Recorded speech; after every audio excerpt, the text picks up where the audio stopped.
800 கோடி பேர் இந்த உலகத்துல மனித பிறவி எடுத்திருப்பாங்களா?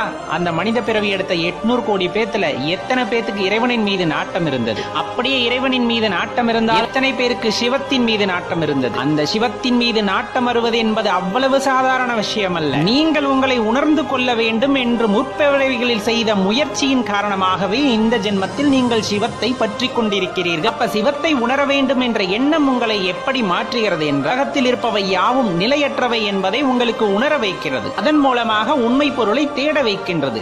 உண்மை பொருளை தேடி நீங்கள் அலையும் போது அதற்கான வழியையும் காட்டுகின்றது அந்த சிவம். அந்த வழியை தொடர்ந்து நாம் செல்வோமே ஆனால் கட்டாயமாக அந்த சிவத்தை உணர முடியும். அவருடன் இரண்டர கலந்து நிற்க முடியும். சிவனை வழிபடுறது அவ்வளவு பெரியதா?